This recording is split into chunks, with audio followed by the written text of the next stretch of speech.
Assalamualaikum warahmatullahi wabarakatuh.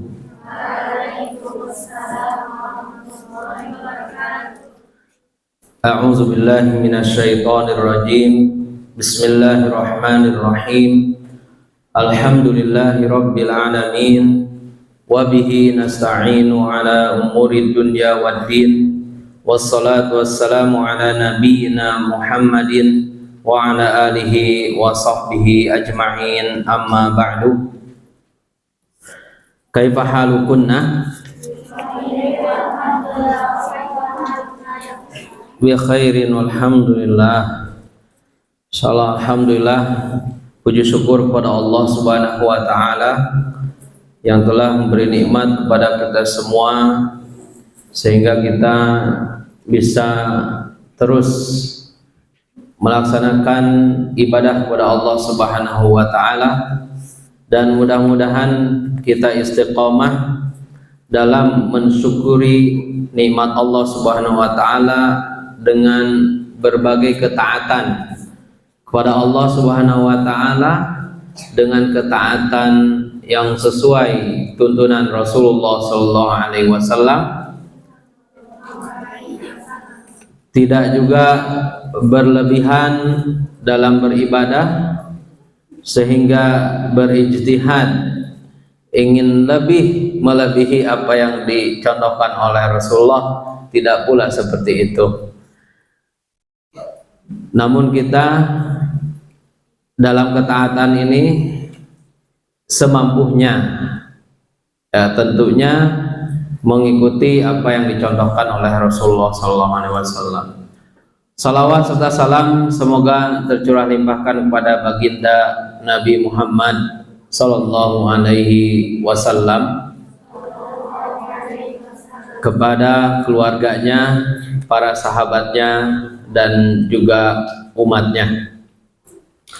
Kita semua tentunya mengidolakan Rasulullah Sallallahu Alaihi Wasallam, bahwa beliau adalah Nabi akhir zaman, Nabi akhir, ya, penutup para nabi, yang harus kita contoh, harus kita tiru, harus kita teladani,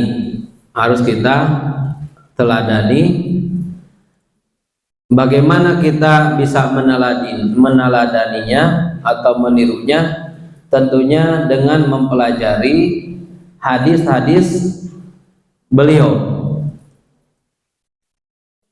Kita tahu ini adalah sudah sesuai dengan contoh Rasulullah dan ini belum, tentunya harus menuntut ilmu, ya, harus menuntut ilmu. Dan inilah salah satu ikhtiar kita, ya, dengan diadakan taklim tiap hari ba'da zuhur, yang dibahas juga diantaranya kitab yang isinya hadis-hadis Rasulullah SAW, kitab Riyadhus Shalihin yang ada di hadapan kita. Dan alhamdulillah sekarang kita sudah memasuki atau sudah masuk ke bab 14 tentang apa? Tentang tidak berlebihan dalam berbuat ketaatan, ya. Hari ini akan dibahas hadis yang kedua dari bab ini. Hadis kedua dari bab tidak berlebihan dalam beribadah atau dalam ketaatan, atau hadis ke 143 dalam kitab Riyadhus Shalihin. Wa an Anasin radhiyallahu anhu qala jaa salasatu rahtin. An Anasin radhiyallahu anhu qala jaa salasatu rahtin ila buyuti azwajin nabiyyi sallallahu alaihi wasallam yas'aluna an ibadatin nabiyyi sallallahu alaihi wasallam falamma ukhbiru ka'annahum taqalluha wa qalu aina nahnu minan nabiy sallallahu alaihi wasallam qad ghufira lahu ma taqaddama min dhanbihi wa ma ta'akhkhara. Qala ahaduhum amma ana fa usalli al-laila abadan wa qala al-akharu wa ana asumud dahra abadan wala uftir wa qala al-akhar wa ana a'tazilun nisaa fala atazawwaju abadan. Faja'a Rasulullah sallallahu alaihi wasallam ilaihim faqala antumul ladina qultum kadza wa kadza ama wallahi inni la akhsyakum lillahi wa atqakum lahu lakinni asumu wa uftir wa usalli wa arqud wa atazawwajun nisa faman raghiba an sunnati falaysa minni muttafaqun alaihi. Ya. Taib. Dari sahabat Anas radhiyallahu anhu. Suka ditulis gak? Silahkan ditulis. Kalau bisa Arabnya juga tadi dicatat ya. Nanti ketika datang ke Ustadz atau ke Ustadzah, Van Ustadzah tadi anak ketinggalan ini kalimat ini atau penulisan ini benar apa tidak, pastikan lagi. Kan nanti kedepannya antuna di kelas juga nggak berbahasa selain Arab Inggris ya, gitu. Dari sahabat Anas radhiyallahu anhu, beliau berkata atau bercerita, Ja'a salah satu rohtin, telah datang 3 laki-laki. Rohtin ini bimana rojul, ya. Dan salah satu rohtin bimana salah satu rijalin, 3 laki-laki, 3 sahabat ya. Ila buyuti azwajin Nabi sallallahu alaihi wasallam, kemana? Ke rumah Nabi sallallahu alaihi wasallam, ke rumah istri-istri Nabi sallallahu alaihi wasallam. Ya, ila buyuti azwajin Nabi sallallahu alaihi wasallam, ke rumah istri Nabi sallallahu alaihi wasallam. Yas'aluna, mereka bertanya,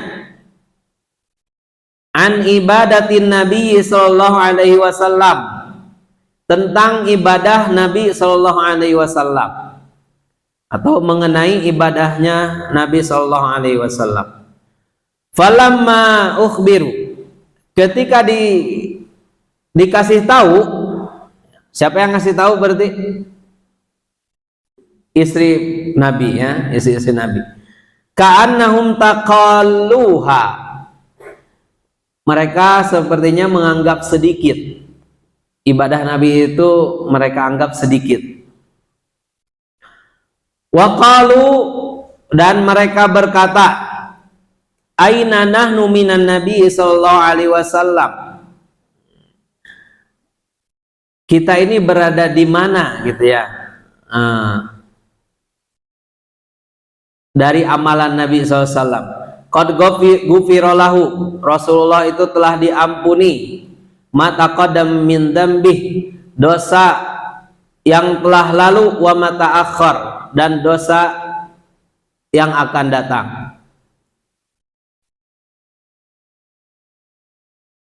Qala ahaduhum, salah satunya berkata, amma ana, adapun saya, fa usallil laila abadan, saya akan sholat tiap malam selamanya.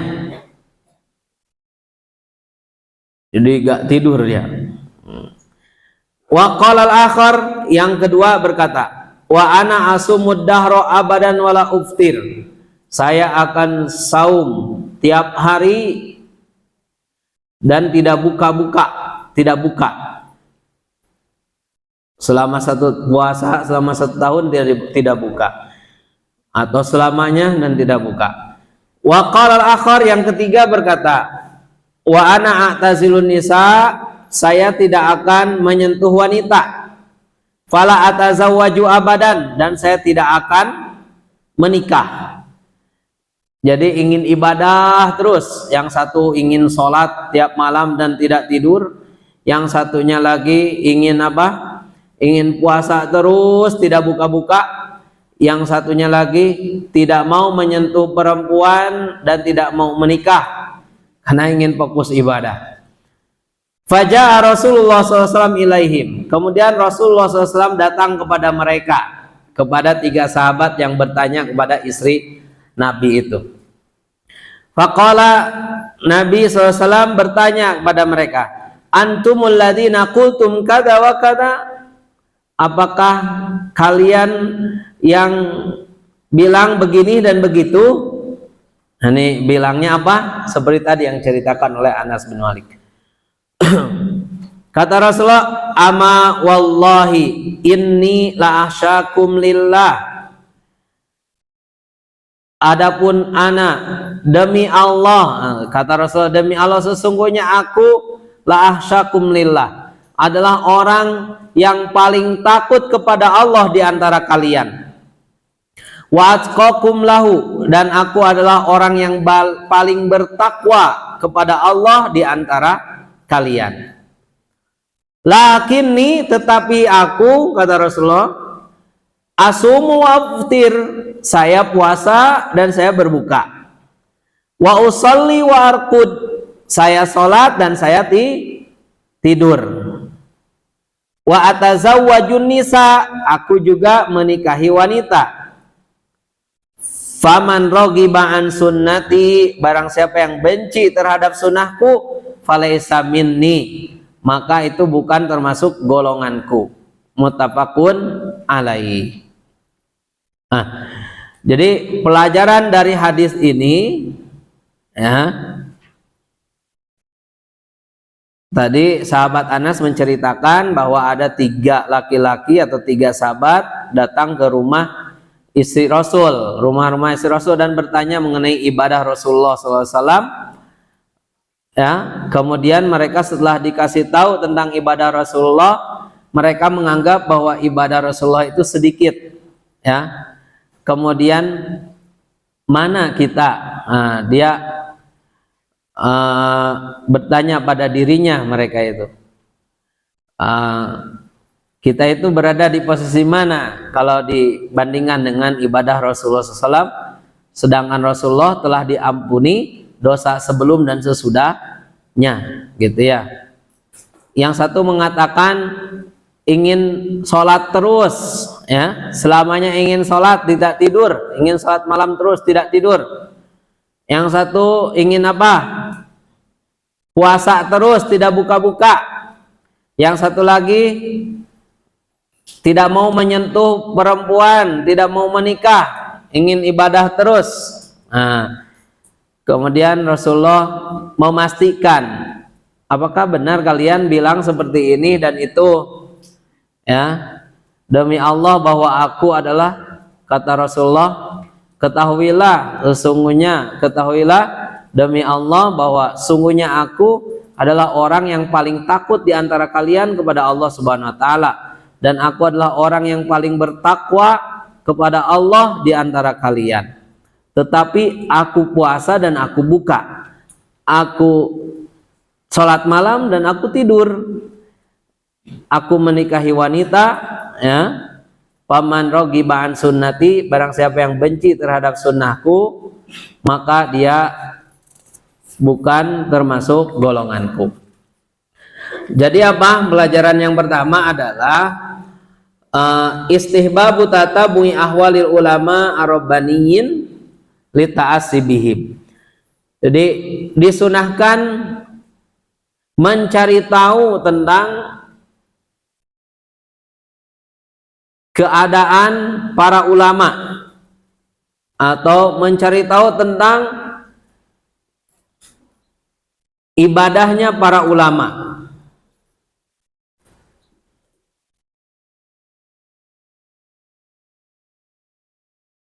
Kalau tidak bisa langsung kepada orangnya karena gak ada, bisa kepada istrinya untuk mengetahui tentang ibadah ulama tersebut.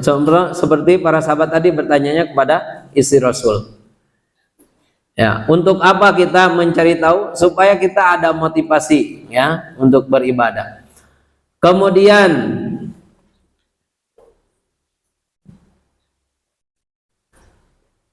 man azima ala amalin sholih wahtaja ila idharihi wa aminar riya lam yakun dalika mamnu'an. Barang siapa yang pelajaran yang kedua adalah orang yang punya niat kuat untuk beramal soleh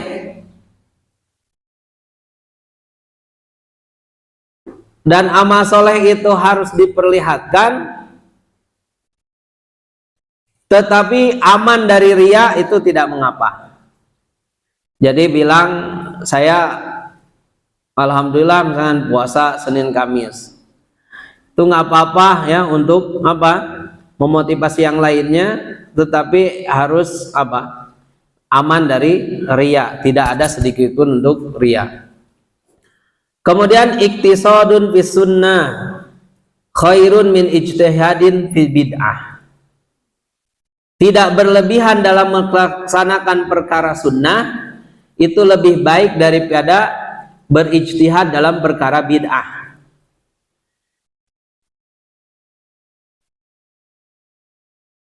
Kemudian berikutnya, kesungguhan para sahabat Nabi Shallallahu Alaihi Wasallam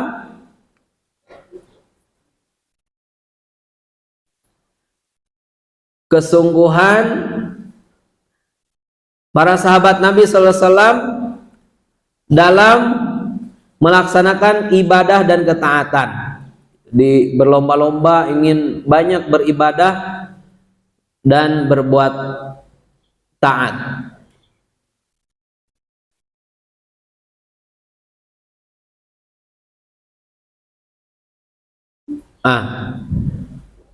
Kemudian disunahkan juga apa?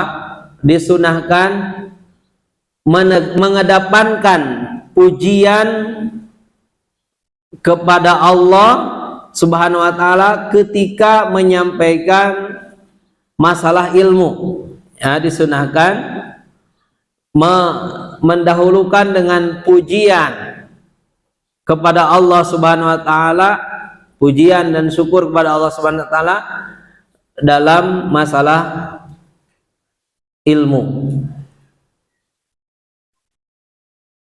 Kemudian berikutnya istihbabun nikah wa targhibu fihi.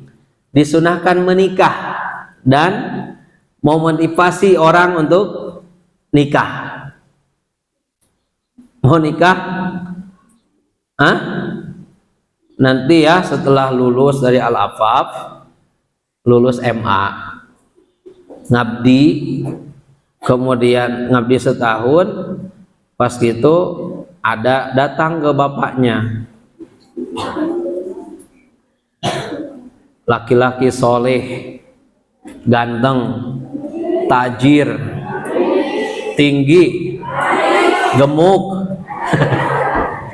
ya, maka wali bapak anti nggak boleh nolak kalau datang laki-laki soleh untuk meminang anaknya. Dan antunya juga nggak perlu repot-repot mencari perempuan itu, ya. Insya Allah ya, at-thayyibat li-thayyibin, ya kan? Wanita yang baik itu untuk laki-laki yang baik, gitu ya. Untuk wanita yang baik, mending laki-laki yang soleh ya daripada kaya nggak soleh, ya kan? Insya Allah yang soleh itu membuat anti selalu cantik dan bahagia. Tapi yang nggak soleh membuat anti yang tadinya cantik jadi tidak cantik dan tidak bahagia karena berpikir terus, ya. Jadi itu kok jadi ke sana. Jadi disunahkan nikah dan memotivasi. Kalau targhib fih itu artinya cinta ya atau motivasi. Tapi kalau targhib an artinya benci, ya. Hati-hati dalam bahasa Arab ya. Misalkan arghabu fiki, saya mencintaimu. Ustaz ke istri Ustaz, argobu fiki, itu artinya saya mencintaimu.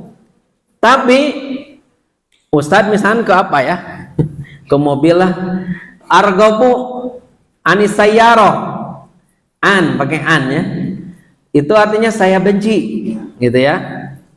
Tapi kalau rogi bafi, cinta, sayang, suka. Kalau rogi baan, pasangannya dengan an, itu artinya benci ya. Seperti dalam hadis tadi, faman rogi baan sunnati, barang siapa yang benci terhadap sunnahku gitu. Sunnahku maksudnya jalanku, manhajku dalam ibadah, maka bukan termasuk golonganku. Hurmatu siyamid dahri, diharamkan siyamud dahr, puasa selama setahun tidak buka-buka. Suka ada orang yang untuk mendapatkan kesugihan atau apa, dia puasa tidak buka-buka selama seminggu misalkan. Itu nggak boleh ya. Hurmatu qiyamil laili kulli, juga diharamkan beribadah semalam suntuk tanpa tidur gitu ya.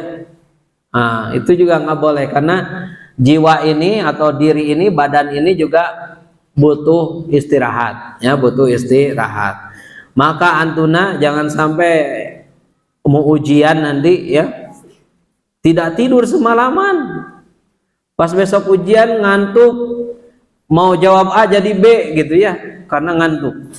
Murojaah dari sekarang ya, dicicil dari sekarang, sehingga nanti pas waktu malam-malam ujian tuh santai baca Quran aja gitu ya. Membuat ringkasan-ringkasan dari sekarang di buku kecil misalkan, sambil lihat ikan, lihat dulu ke arti ini misalkan, an-nikahu huwa kada-kada gitu ya. Taib. Al-mubahat wal mandubat tanqalibu ilal hurmah idza kharajat an hadyi Rasulillah SAW. Sesuatu yang mubah dan yang sunnah akan berubah menjadi haram apabila keluar dari petunjuk Rasulullah SAW. Ya.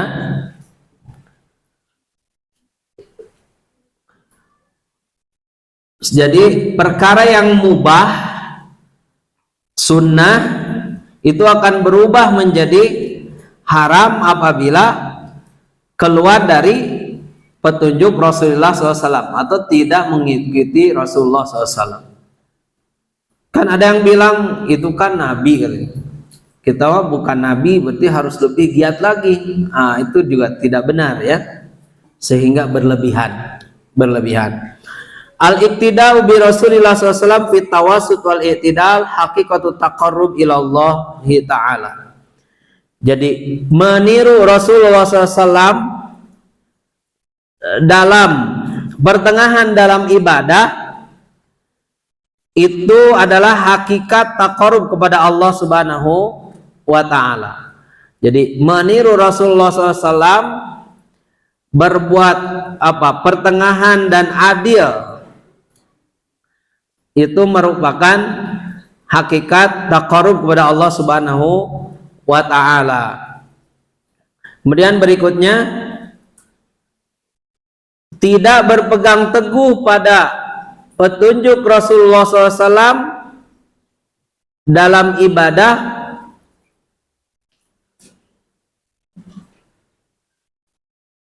akan menjadikan sifat gulu, berlebihan ya, atau akan masuk kepada sifat berlebihan, dan berlebihan itu tidak boleh ya, tidak boleh.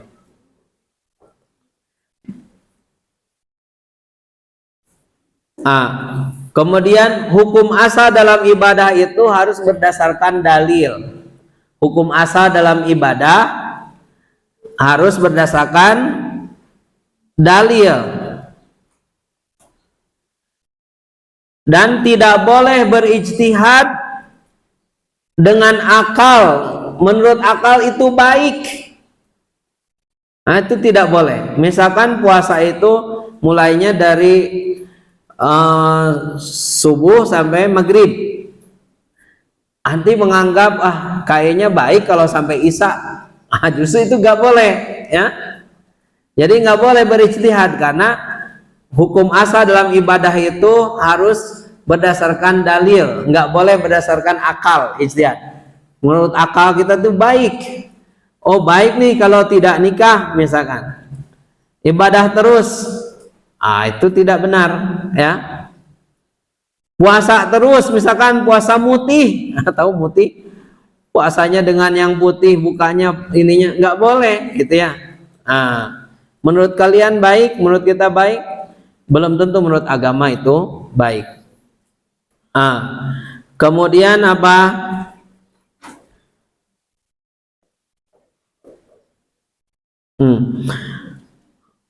Hadis ini juga membatalkan segala kebid'ahan, ya, membatalkan segala kebid'ahan.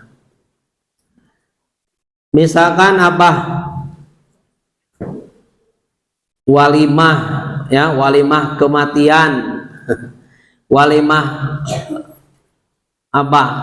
Lahiran misalkan, ya. Ada hari apa? Hari ayah, hari ibu. Dalam Islam itu perhatian pada ibu harus setiap saat, ya. Ini dibatasi tanggal berapa? Itu sepertinya baik, tetapi ya tidak, ya. Ulang tahun juga, ya, nggak boleh ulang tahun. Nanti ini para santriwati nggak boleh ada yang merayakan ulang tahun untuk dirinya atau untuk temannya. Kadang si pula suka ada di kalender di kelas, kadang dikasih bulat lingkaran. Ini apa? Itu menunjukkan tanggal lahir fulana.